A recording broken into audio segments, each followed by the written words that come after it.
নমস্কাৰ welcome to my YouTube channel. আজি মোৰ ডিব্ৰুগড় ইউনিভাৰ্চিটিৰ পৰা মোৰ গ্ৰেজুৱেশ্যন পাছ কৰা অৰিজিনেল চাৰ্টিফিকেটখন আহিছে। এই চাৰ্টিফিকেটখন মই 2016 চনত মই গ্ৰেজুৱেশ্যন কমপ্লিট কৰিছোঁ আৰু 2024 চনত মই এপ্লাই কৰিছিলোঁ। মই যিটো ভুল কৰিছোঁ আপোনালোকে সেইটো ভুল নকৰিব। মই দেৰিকৈ এপ্লাই কৰাৰ কাৰণে 1950 টকা মোৰ ফাইন ভৰিবলগীয়া হৈছে।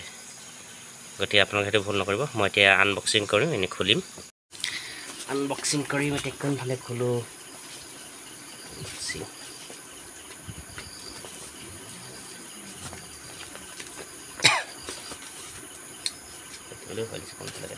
চাৰ্টিফিকেট কাটি দিব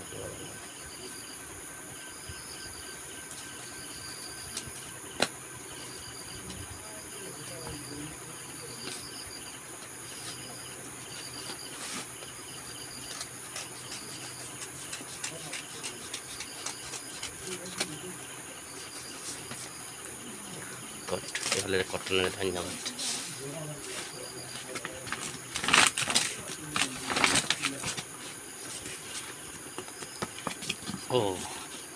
এইফালে এইটোহে আছে, মই পাহৰি গৈছিলোঁ। কি লিখা আছে? Certificate written or particulars file by particulars compart by S1 and drops by